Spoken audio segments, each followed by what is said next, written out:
विश्वास है कि उनको भी विश्वास में लिया जाए। और पढ़ेंगे आगे। पूर्व प्रदेश अध्यक्ष उदय भान ने बयान दिया है।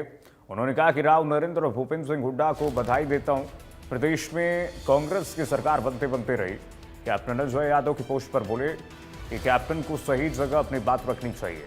हरियाणा कांग्रेस के पूर्व प्रदेश अध्यक्ष चौधरी उदय भान ने इंडिया न्यूज हरियाणा से खास बातचीत में राव नरेंद्र और भूपेंद्र सिंह हुड्डा को बधाई दी है। वहीं उन्होंने कहा कि प्रदेश में कांग्रेस की सरकार बनते बनते रह गई। और इसी के साथ उन्होंने कैप्टन अजय यादव के बयान पर कहा कि उन्हें सही जगह पर अपनी बात रखनी चाहिए, सही समय पर अपनी बात रखनी चाहिए। वहीं अभय चौटाला द्वारा लगाए गए आरोपों पर भी उन्होंने जवाब दिया।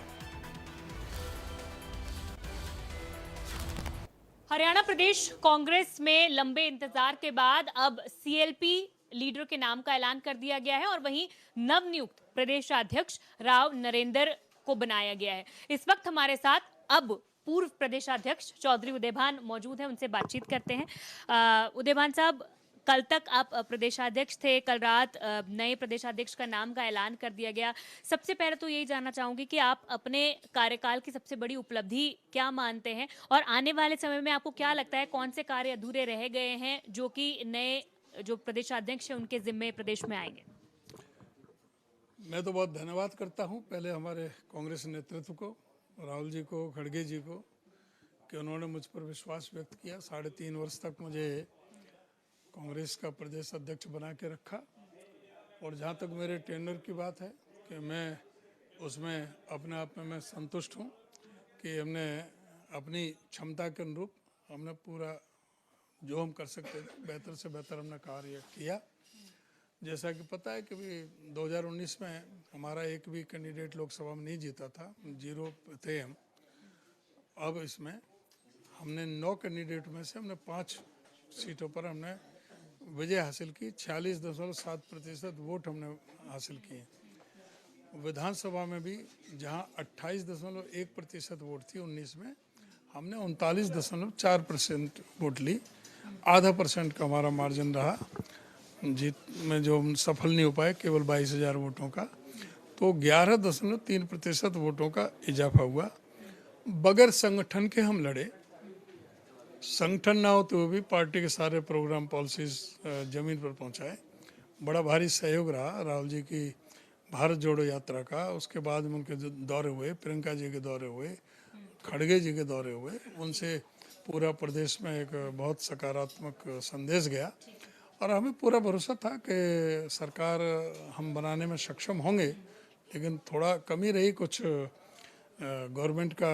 जैसे कि आपको पता है कि जो चल रहा है कि इलेक्शन कमीशन से जो प्यार चल रहा है, उसमें चाहे वो ईवीएम का मैनिपुलेशन हो, चाहे वोटों में एडिशन डिलीशन का रहा हो, सारे धन बल और जो गवर्नमेंट मशीनरी का दुरुपयोग, ये सारे होते हुए आधा % का अंतर पड़ा और हम सरकार बनाने में सफल नहीं हो पाए।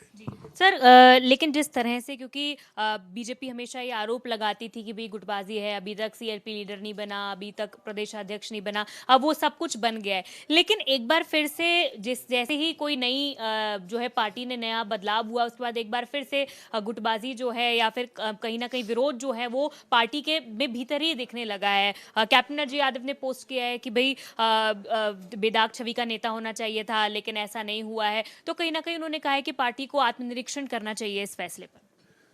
बीजेपी वाले कह रहे हैं कि भाई कि आपस में मतभेद की वजह से, फूट की वजह से। बीजेपी में क्या है, नड्डा की जगह राष्ट्रीय अध्यक्ष क्यों नहीं बन पा रहा है 2.5 साल से? वहाँ फूट है क्या? वहाँ क्या फूट है? यहाँ मोहनलाल बड़ौली की जगह क्यों नहीं बन पा रहा? पहले अपने का जवाब दें, हमारे तो बाद में कर लें। हमारा जो है अभी समय पर, अभी तक मैं था, अब दूसरा हमारे नेतृत्व में फैसला लिया है। धन्यवाद करते हैं। ये कांग्रेस नेतृत्व का काम है, किसको क्या जिम्मेदारी देनी है, किस कार्यकर्ता से क्या काम लेना है, ये कांग्रेस नेतृत्व में फैसला लेना है। तो उन्होंने फैसला लिया है। अब राव नरेंद्र का कोई भी हो XYZ, जिसको पार्टी फैसला लेती है उसको सबको वेलकम करना चाहिए, सभी जो पार्टी के लोग हैं। तो कैप्टन अजय यादव की पोस्ट को लेकर क्या कहेंगे? क्या आपको लगता है पर्सनली कि ये इनडिसिप्लिन है, अनुशासन? नहीं, ये उनका व्यक्तिगत है। और जो एक व्यक्ति अगर कोई करता है तो थोड़े पार्टी पर, अगर मेरा तो ये मानना है कि अगर उनको कोई शिकायत है तो कांग्रेस नेतृत्व से करे बजाय मीडिया में जाने के।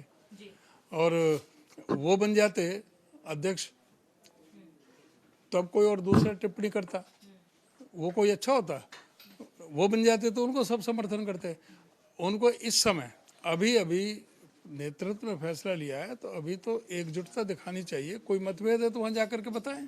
अच्छा, बस एक दो सवाल और हैं जिसमें कल अभय चौटाला ने एक प्रेस कॉन्फ्रेंस की, उन्होंने आप पर भी कई व्यक्तिगत आरोप लगाए। वहीं पहले हुड्डा साहब की बात कर लेती हूँ क्योंकि उन्हें दोबारा से सीएलपी लीडर बना दिया गया। उन्होंने कहा कि भाई मैं रोहतक में रैली कर रहा हूँ, इसलिए हुड्डा साहब ने बहुत प्रेशर डाला हाईकमान पर कि कांग्रेस साफ हो जाएगी, मुझे आप सीएलपी बना दो आप, क्योंकि ज्वाइनिंग्स लगातार आईएनएलडी में हो रही है। तो लगातार इस तरह के भी आरोप लगाए। उन्होंने कहा कि लोगों से उन्होंने रोका कि कांग्रेस से ना निकलकर आईएनएलडी ना ज्वाइन करें, अगर ज्वाइन करना ही है तो बीजेपी ज्वाइन कर लें। इस तरह के आरोप उन्होंने लगाए। ये शेख चिल्ली के सपने हैं अभय चौटाला जो देखते हैं। खुद जो मुख्यमंत्री का सपना देख रहे हैं, अपनी सीट पे कैसे हार गए, सिरसा लोकसभा में कैसे हार गए, चौधरी देवीलाल के नाम को कब तक बनाते रहेंगे। बहुत बना लिया, अब जनता जो है ना समझदार हो गई। चौधरी देवीलाल की बात अलग थी, इनका अपना कुछ नहीं है सिवाय नफरत के इनको। और ये बीजेपी की गोदी में बैठे हुए हैं। जो रैली भी थी वो बीजेपी द्वारा स्पॉन्सर्ड रैली थी। सारे अखबारों में तो बड़े विज्ञापन और सारे दे करके सारे। बहुत शुक्रिया बातचीत करने के लिए। तो पूर्व कांग्रेस पार्टी के प्रधान हरियाणा के उदयभान बातचीत कर रहे थे और उन्होंने साफ तौर पर यह कहा है कि नए प्रदेशाध्यक्ष जो है वो पार्टी में और बहुत अच्छा जो है वो काम करने की कोशिश करेंगे और कांग्रेस पार्टी की जो कहीं ना कहीं छवि के साथ ही एक अच्छा कार्यप्रणाली जो है वो आने वाले समय में हरियाणा प्रदेश में रहेगी। कैमरा पर्सन अमित के साथ साक्षी शर्मा, इंडिया न्यूज हरियाणा, चंडीगढ़। और आगे बढ़ेंगे। कांग्रेस विधायक आफ्ताब अहमद ने बयान दिया है। उन्होंने कहा पार्टी